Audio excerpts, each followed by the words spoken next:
Well, hello, book nerds. Welcome to another Facebook Live. I'm Vidushi, a member of the Booknerds editorial team, and today I am in conversation with Deepa Agarwal, one of the leading children's writers in India right now. She's an author, poet, and translator, and has received many awards, including the NCERT National Award for Children's Literature for her picture book, Ashok's New Friends. Welcome to the Facebook Live, ma'am. It's so wonderful to have you with us today.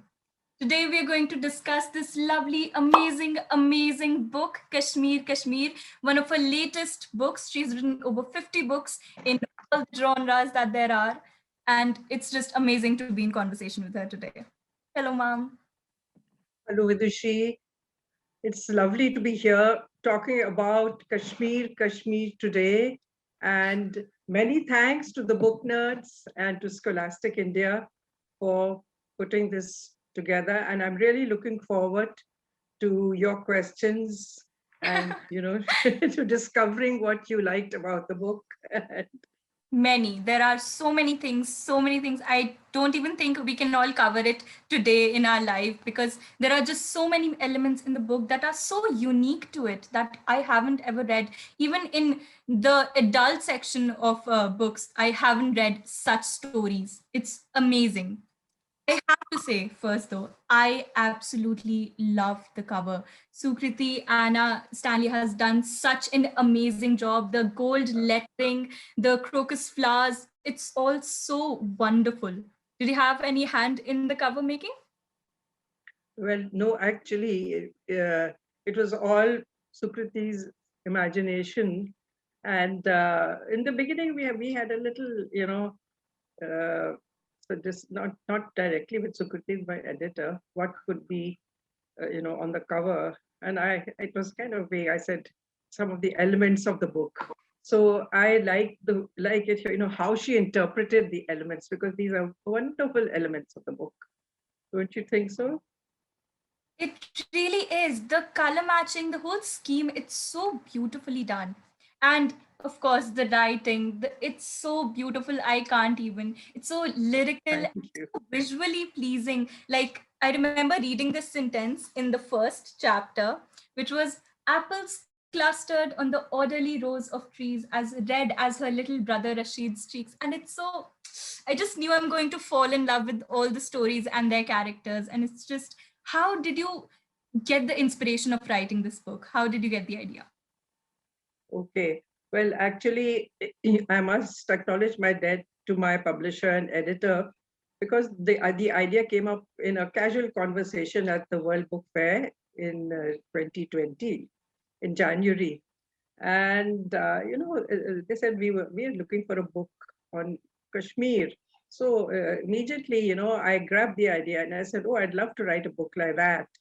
And then when I began to think about it, uh, I, because we planned it as a collection of short stories. You know how it is with short stories, you can cover many different topics.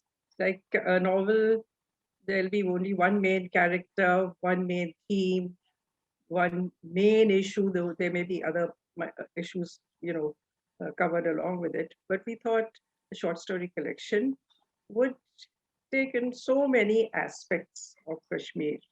So that is how this book came into being. And I'm really grateful to Shantanu Gupta and my editor, Sushmita Chatterjee, for this book. You know, I kept imagining throughout the book as we were going on with stories that there's going to be a crossover story at the end, and it kept going on in my mind that somehow in the same place at the same time, so many of the characters must be there in that very location, and they must be seeing each other, but they wouldn't know the names, but we do, and I kept imagining that scenario. I know you wrote the book mostly during the pandemic and in the quarantine. So, how was that experience? Well, during the lockdown, people kept telling me, "Oh, you must be busy writing away." But the fact was, it was not like that. It was just because of the stress at the back of our mind. It was such a situation that none of us had dealt with before.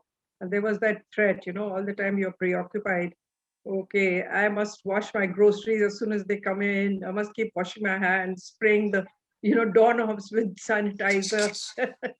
So, so With the it was, videos and everything of how to wash your hands like this. yeah. So it was not that calm and peaceful, and anyone had thought, okay, you're not going out, but at home you are preoccupied with many other things. So it was hard. And then I had a deadline. So I said, look, I have to take myself in hand, and I'm going to sit down in front of my computer for 2 hours at least every day, if not more. And that is how the book was written, because it actually helped me when I was concentrating on writing my stories. And that is what I love about my writing, that I can enter my own particular space during the period of time that I'm writing. And it's a wonderful space. So, I mean, the stories are not always absolutely completely happy. There are sad parts in every story. But again, the whole process of writing a story calms you in some odd way. So it was difficult, but I think in some of the stories, like this story titled "Locked Out," my own experience, my feelings got transmuted into the main character's emotions and the emotions of her family while I'm narrating the story. It's such a personal thing writing stories that you put all your own feelings, all your own emotions that you're feeling with certain situations into your characters and you make your characters your own. They're basically reflections of you in a lot of ways. Did you take any inspiration from real life stories while you were writing these stories, or are all of the characters just fictional? Well, they're all fictionalized, but like for example, the first story, "Run," this "Run, Zainab, Run," that was inspired by a newspaper item. There was in the news how truck drivers were actually shot. The militants threatened them that they are not to transport apples to other parts of the country. And that really jolted me. I said, look, the whole year these people have been, this is their livelihood. And the apple farmers, they have been working to bring out a good crop, and their livelihood depends on it. Now they are being threatened, their lives are being threatened. And that is from where this story sprang. And the other stories too, because, how there are so many products from Kashmir. We are all familiar with the handicrafts. We're familiar with the beautiful shawls. We know about saffron and all the other wonderful handicrafts that come from Kashmir. So that's why I try to build my stories around different themes. There's the story about the saffron pickers, which that's also one of my favorite stories. That's my favorite story. It's so unique. Oh my God, it's one of the most unique stories there is. And there is so much about its ending that I absolutely love because it's ending without spoiling the ending. Well, it's different than any other story in the book. And that's so weird to me because the way it ends in such suspicion on what happened, and it's just beautiful to read. How did you pull that off? Well, it took much thought and, yes, some discussion with my editor as well. So I think I generally knew where I wanted to take the story, but as a writer, I revise a lot, and that is something about it, that I'm a slow writer because I keep on revising. So that's why I try to particularly end my stories on a note that stays with the reader. That final impact, it is something that lasts for a long time. Well, we love the way you write. All the stories, they were so empathetic and so relatable, even though the readers must have been from different parts of the country, but they could still relate to what was happening in the stories and the characters. A lot of the times people don't realize that children, they listen to everything, that they know what is going on, what bad is going on or Exactly. good is going on in the whole place. So did you like, how did you come to terms with that, knowing yourself? Did you realize that early on, or was that something you realized through your own writings? Well, as a child myself, I was also a great eavesdropper. And I've mentioned it somewhere that that is how I get so many ideas. And I noticed that in my grandson also, he's, when I'm talking to him, he's passing on so many things that have happened. And I said, he must have been this thing. But yeah, children, we don't realize that they listen, and sometimes they don't interpret things the way they are meant, and that is what creates a bit of tension in a story. So that is something I like to play around with.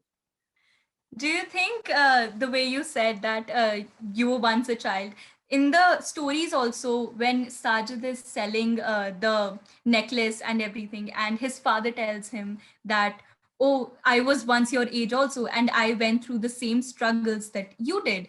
So, how important do you think that realization is in every child's life, of knowing that their parents or their grandparents, that they were once their age also, and they understand their struggles? Yeah, I think that's absolutely important, because a lot of the time, you don't understand your parents that well. You have complaints. Why are they always, scolding us or forcing us to do something? And at that age, you kind of resent it. You feel, please leave me alone. But I feel there should be some meeting point between the generations, and this is what I have tried to do in the story.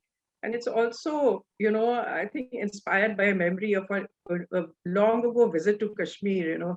When we were we were in Pelgam, walking along the banks of the Lidder River, and a boy came trying to sell us shawls. And he was very persuasive. We knew these are not Pashmina shawls, but he kept on saying, Asli Pashmina hai, or le lo, Sarban, le lo. And we found it amusing also. And I was really impressed by his persistence. So you can't help thinking, how does a young boy develop these qualities? He has to observe his elders and, you know, learn how to sell a product. And in an area where people have so many handicrafts to sell, being a good salesperson is such an important quality.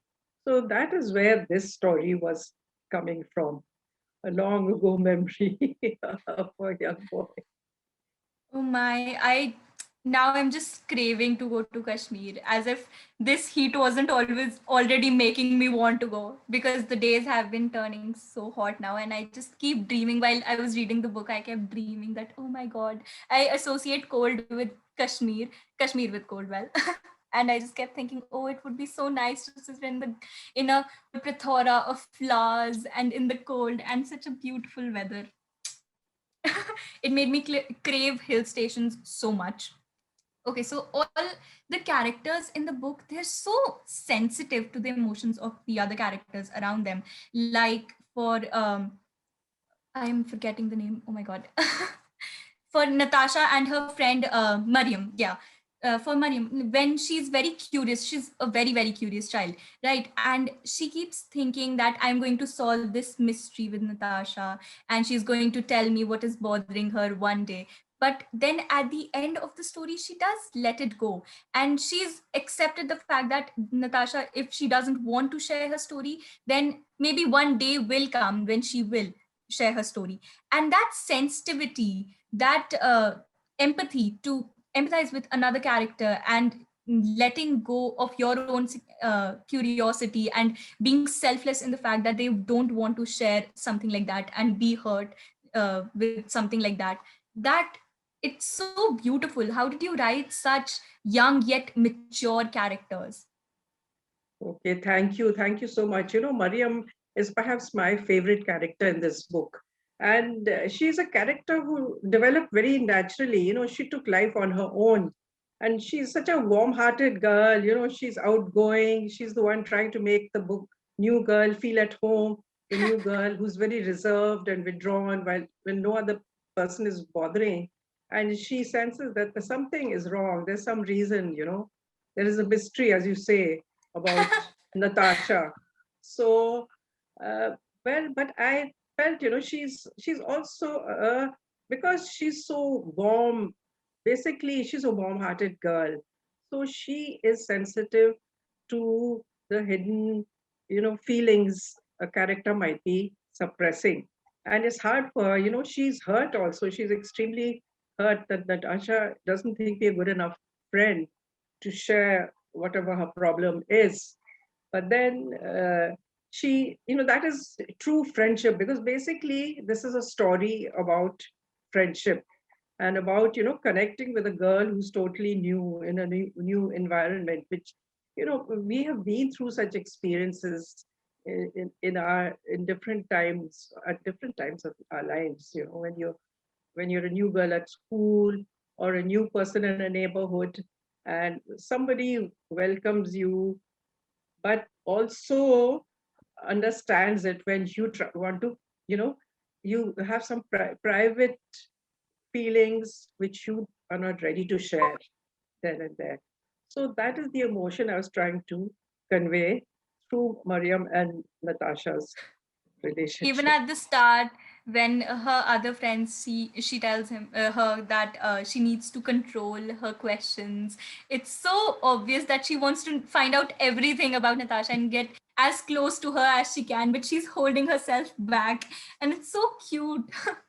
In all your stories, Kashmir plays such a big part. It's like, for a lot of other stories, in for other authors, the place only plays a minute part where it's just a location. But here, all the stories, they imbibe Kashmir, and they're telling stories that are completely including and exclusive to Kashmir, and that's so beautiful. It's totally integrate in that way. Also, I noticed there are so many adult themes in the book, from depression to murder and killing. There are so many things that young adults, we don't really let young adults talk about them. We keep them away from them. They're considered to be taboo.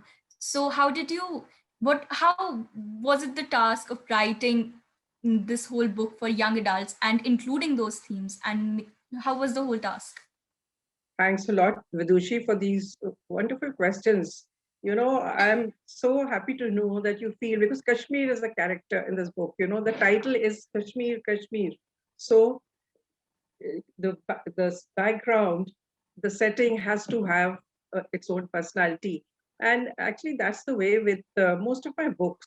Setting is something very important to me. Setting is as important as the characters.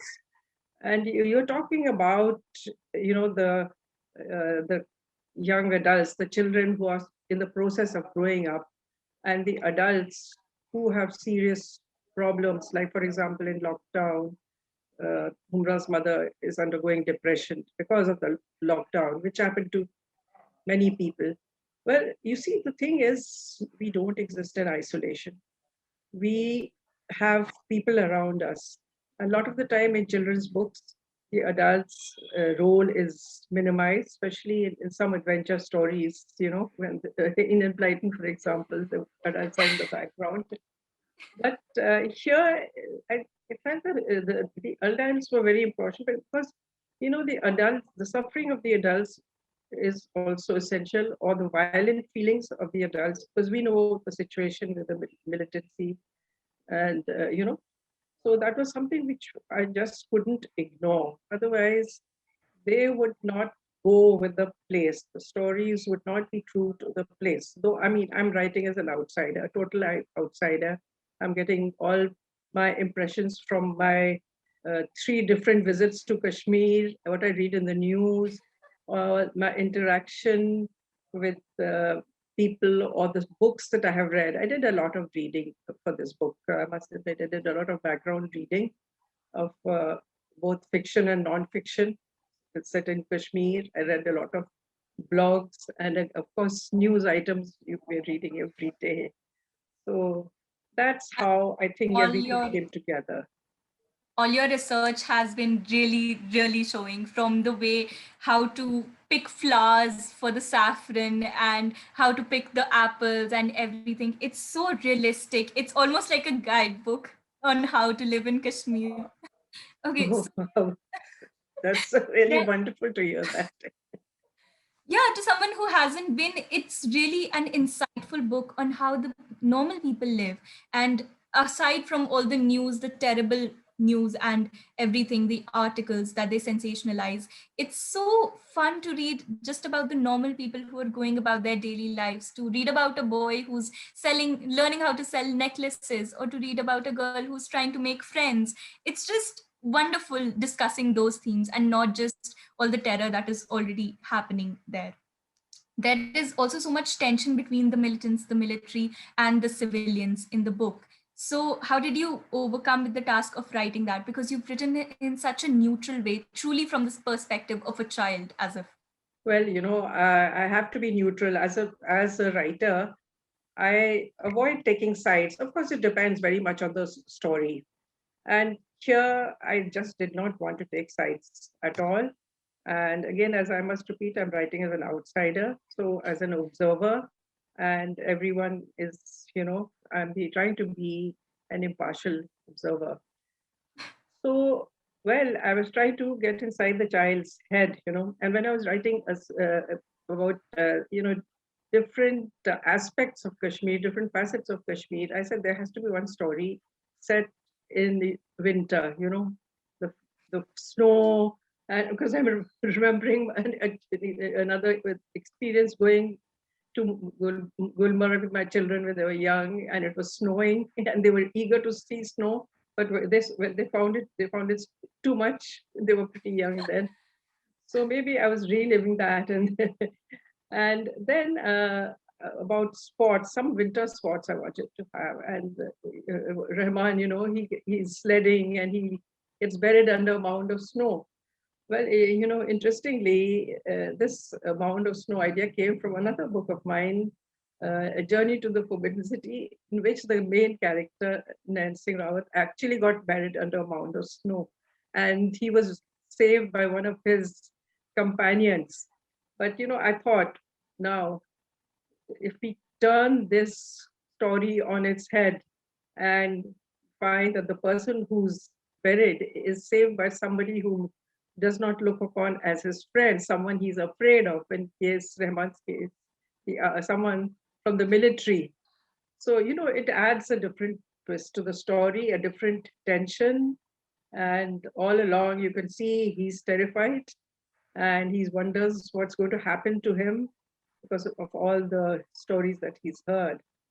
I feel, you have to show the human face of the other person, the person whom you regard as your antagonist, your opponent.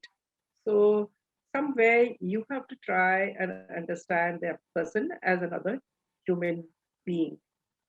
So this was well not, I wouldn't say did it deliberately, but somehow it worked out this way. So that's what the story Throughout is that about. story, I wanted to tell him that it's okay, it's going to be okay, they're not going to hurt you. And I kept hoping they won't hurt him. Like, just, it was such a confusion and such a confusing mess of emotions. I was so worried throughout. You have written so many books in so many different genres. How is it writing for a different book every time? Does your research work and your writing change with the genre of the book? Oh, yes. Not in the sense, not in the methods of research, but of course, exploring a different area. And that's what I find very exciting because, here I'm a discoverer. I'm, finding about new things. You mentioned about, how the picking of the saffron crocus. So I had to read a lot about that to try and convey it correctly. So that's a learning experience for me, and I think that's what I like. That you are learning all your life. You're learning new things. You are discovering new and fascinating areas of knowledge and experience. For though I've written many books of historical fiction, which have their own kind of research. But books about contemporary life also need research about how things work. So I enjoy research. Of course, it holds you up, and you have to keep on digging and digging and digging further. But I thoroughly enjoy it. I have to say this. Kashmir is such a controversial topic, whether it be in the news or in just a small article or in daily conversation, even. What was the reaction of your friends and family when you told them that you were writing a book on Kashmir? Well, people have asked me, why did you have to go and write about Kashmir? Somebody, your friend did ask me very bluntly, why did you have to go and do this? But I said, why not? We have to try and understand, because there are certain images that keep coming to us via the television, or certain reports you read in the newspapers. But it is important to try and find out how the common person is leading their lives in this situation of conflict, and particularly children, because as a children's writer, I'm always on the side of the children. And it really is just so sad. I read in a blog about this girl who said, why are we, falling behind, because the studies are getting interrupted. So that is something, for no fault of their own, the children are suffering because of the conflict. And so many of them, so many parents have to send their children out of the valley for their studies, because they want them in a safer environment, uninterrupted education, because that's what it's all about: children's future, their education, their dreams and aspirations. And especially this character Humra in lockdown, she wants to go in for medicine. And I have memory of once I had gone for a school visit, the Bukuru festival, and there was this lovely girl I met in the school, and I was just chatting with her and about her plans. And she says, "Well, I'm going to become a doctor." And she was so clear on that. And I said, suppose she was in this situation, how would she feel? So that's what it is. The hopes and aspirations. Every child has their hopes about what they're going to become when they grow up. And when certain political situations make it so difficult for them, put further obstacles in their way. I mean, as this competition is so fierce, you know how it is. But on top of it, there another hurdle for them to surmount. How do they deal with it? That is what I was trying to get at. I was so enamored when I read about Hamra because she was there just patiently waiting for the schools to open, so happy that the schools were open when they were in February. And she was so happy to study. And I just kept sitting there like, well, someone is. Because when when lockdown started for me, for example, I was in college. Thankfully, my school had been over because that would have been so stressful. My mother is a teacher, and I've seen too many students getting scolded over Zoom. It's just not pretty. But yeah, so we weren't in the mood to study, and it really shows how privilege works, because Hamra, she doesn't have the privilege to have a 4G connection of her internet, Mm, and she doesn't have all the supplies that she needs for a good online class to do her homework, to be as adept as she even tells this to her friend that why is their situation so bad, why are they being handed the worst half of the piece, because they don't have the supplies to actually compete as nicely as they could if offline schools were still open at that point. So it really shows you a lot of perspective, all these stories. And I think that's why it's so important that it was in Kashmir, because it's already so different than the rest of the country in a lot of ways, and it's important for us to imbibe that, to face that, to come to realize how different their situation is than ours. Also, school reminded me that, oh my god, I used to wait so patiently for scholastic fairs. Just I would Oh, after year for the books and this books fair and the stands to just pull up in our school and wait for days to buy a book. Just I just had to buy a book. It was a ritual every year to go with my friends, select a book and then buy it. And I just can't imagine what it must have been like working with Scholastic. How was it? oh, it's just so wonderful, the school book fairs. And just, it's funny, but just this morning, by chance, I had to go out early in the morning uh, because my husband had a doctor's appointment. And I was just thinking, oh, the school visits, because during the scholastic book fairs, the authors would visit schools. And I suddenly felt, this is something that I've really been missing all the whole year. Getting ready in the morning, going out and waiting, the experience of interacting with children, which is so exciting, talking about my book. And this is something we have really missed the whole year, because the scholastic book fairs were wonderful, not only for children, but also for us authors, because this was a chance for us to be face to face with our readers and also talk about our books, and hope that, the children would buy our books, which we write. The books we've written for the kids, they must be able to read them. Otherwise, our motivation is badly affected.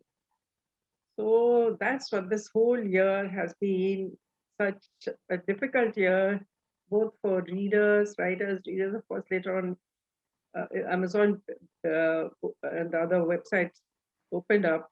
But the thing, it's not the same experience when you talk of the excitement of the Scholastic Book Fair, the books on display, you go and browse, and could see the children really enjoyed it.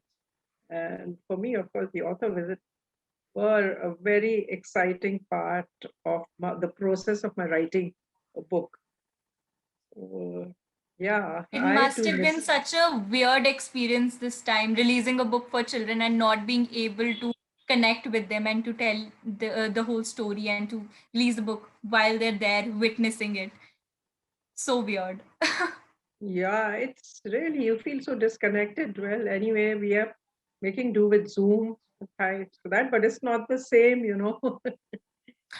Online, it never is. Like during the lockdown, so many times I wanted to just buy a book that was recently released, and I couldn't because, well, germs and infection. But so many people told me to just read it on the phone or on the Kindle or something like that, and I just kept wishing that, look at this paper, it has a smell, it has a feel. How do I miss this? So I have waited very patiently, and now there are books just rammed in my shelf behind that I haven't read that I need to. They're just piling up. I think my favorite chapter from the book was the saffron pickers. Yeah, it was my favorite chapter. As I told you before, I loved the ending. It was the best ending I have ever read in a book. What was your Thank favorite you. chapter in this book? Do you have any?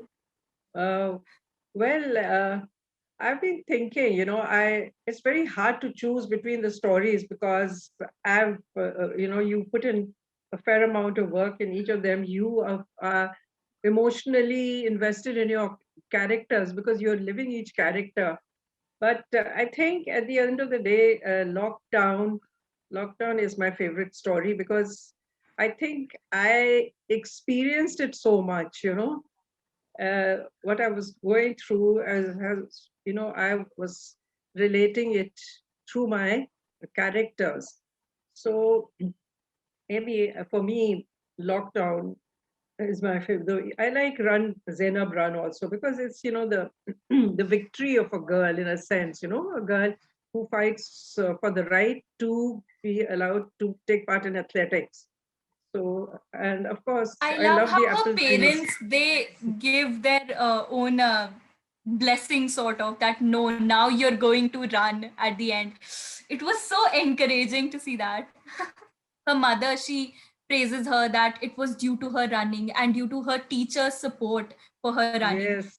they Uh, were able to save lives that day. It also makes me feel how true that must have been. Like, in reality, many children, they must have helped in the lockdown for these things.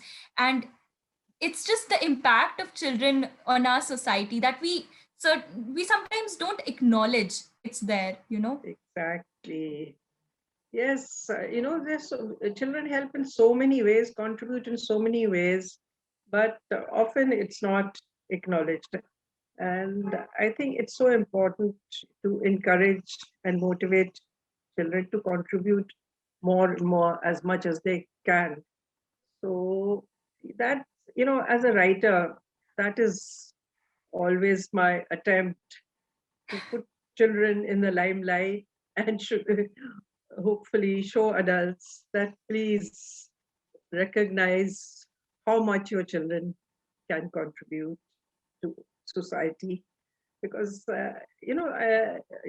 children, they feelings are spontaneous, and they believe, most children, I won't say all children, they believe very strongly in whatever they passionate about, like whether it's the environment or saving an animal.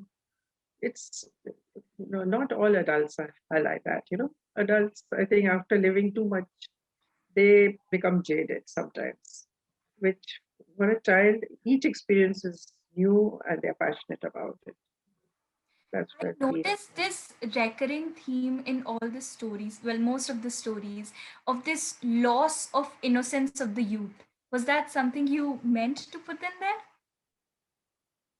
Well, I'm not so sure I meant to put it in, but because, the age group that I'm handling, it's between 12 and 15.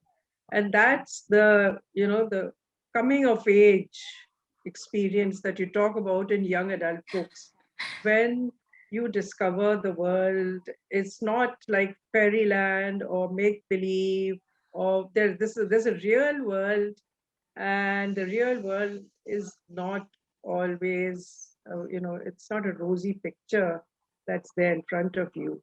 I mean, of course, I wouldn't like to make this a very generalized statement. There are many children who suffer from early childhood, but a middle class child often is brought up in a protected environment, and is, uh, kept out from the harsher aspects of existence. But then you have to, at some, you have to grow up. You can't stop yourself from growing up. That's the thing. And growing up is always a difficult thing. It's painful. It's a process of discovery. But then also, then it empowers you to deal with the problems of the real world, which is extremely important, I think. In fact, in that book, My Kashmir Diary, that's what the boy Athar is dealing with, when he Coming to terms with that, his parents, they, it was so weird reading that whole experience, that his parents, they are also human and they have their own flaws and their own mistakes and their own sorrows. And he writes this sentence that, I don't like seeing grown-ups cry. And it just hit me, that sentence, that oh yeah, we all do this, that we don't like seeing our elders uncomfortable or in a position where they feel vulnerable, because we're not used to seeing them being vulnerable, because they've always protected us so much. And we are allowed to be vulnerable, but somehow they aren't, which is paradoxical. All the yeah, that's what it is, because a child feels that grown-ups should always be strong, never break down, never show any signs of weakness. So that's why seeing a grown-up child cry makes a child very uncomfortable. That's what I wanted to convey. most of the chapters in the book, they have this open-ended sort of feel where they end with such hope and longing for a better future. And Was it intentional or did it just come about naturally? Because it's beautiful. See, I feel there should always be hope. They have to leave room for hope. I mean, we know as an adult, I know what the real world is like. But I think for a young person, you can't take away hope. Otherwise, then what is there left to look forward to? And I think I myself am the eternal optimist. So maybe that comes into my stories because I feel okay. Maybe this won't, but maybe it will. I won't give up on things, and that's let me confess that's with my writing also. My books, some of my books, they've been rejected over and over again, but I keep trying again. So that's me, that's the eternal optimist feeling that somewhere, there is always a silver lining behind the cloud. And that is what I'm trying to show in these stories. And hopefully there is. There is in all the stories, I can vouch for it. All the stories, they have their elements of sadness and reality, but then they end in such good hope and pleasure and dream, and it's just beautiful. All the stories are Thank very you. optimistic, very glass half full. Thank Okay. you so much, Vedushi. I'm so happy to know that you, a young person, has enjoyed these stories so much. I have to say, they like you have marketed them as a young adult book, but any age can read them. They're such varied stories and they have such diversity in them, in their themes, in their characters. They're so beautifully written. It's an all age book. Thank you. Okay, so I guess we are coming to an end to today's session. I have to ask you, is there any advice you'd like to give our youngsters out there? Any newbie writers? Okay. Well, first of all, I'd like to say read, read, and read. That is the most important thing for becoming a writer. Unless you read a lot, you will not be a good writer. And sometimes people feel, they can write without having read a lot, but that's not how it works. So that is the first thing I'd like to say. And then, of course, be regular with your writing. Whether you're writing a diary or you're just, uh, narrating an incident that happened to you, try to be regular with your writing. Stay in touch with the written word and, writing every day. That's what I tell uh, children when I go to schools and they ask the same question that you put to me, that writing is like a riyaz for a musician or practice for a sports person. It's not that you will just sit and the thoughts will flow, that people, sometimes take writing very lightly. It does happen. But then the thing is, there is a lot of hard work involved in any kind of writing, whether it's writing nonfiction or writing fiction. Apart from that, be an observer, be an alert observer. Keep your eyes open to what is happening around you because that is where you're going to get all your story ideas from. And if you have Going a three moment, times to Kashmir. yes, and jot down, jot down. Okay, you could put it in your phone, put it in your notes when you get an idea for a story because sometimes you may be walking down the road and something may be happening by the side of the road which strikes you, or even just a remark. I have built up stories on just a chance remark that I overheard. I told you about being an eavesdropper. I think it's a very good skill for a writer being an eavesdropper because you get to eavesdrop on many interesting conversation that you wouldn't normally. Exactly, and you get a lot of insights into how people, interact with each other. And I know we don't have much time, but the last thing I'd like to say about, in advice to young writers is that please revise, revise, revise, and revise.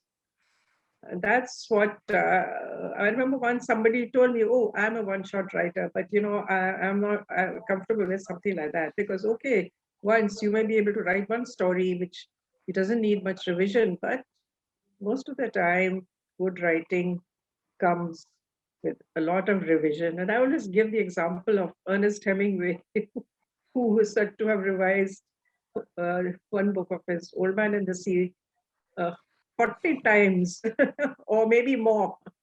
That's what I read in his I don't biography. understand how he could have reading it one time was such a droll. Oh my god. So you see that's hard work the labor writer puts in to bring as a book work as close to perfection as possible. Thank you so much for joining us today, ma'am. It was lovely talking to you. It was so wonderful. You gave us so much insight on Kashmir and on writing. It was just amazing. For you nerds out there, you know what to do. Go ahead and check out this amazing, amazing books. It's available both offline as well as online. So go ahead and read this book. It's so worth it. Kashmir, Kashmir. Kashmir, Kashmir. Thank you ever so much, Vidushi, and many thanks to Book Nerds and Scholastic India. It's been such a lovely experience, talking to you. Most of the time, I'm having discussions with adults, but it's to find my own one of my target readers, as you would say. Though all readers are my target readers, but since you're in the age group and your own bubbly interpretation of this book was so thoroughly enjoyable. I have to So say, even I am a glass half full kind of person, so I completely related to your writing. great, wonderful. Thanks, everyone, and all the best to all the readers and writers out there. As always, do check out Book Nerds on Instagram, Facebook, and Twitter. And till then, thank you so much for watching and see you all next time. Bye. Bye.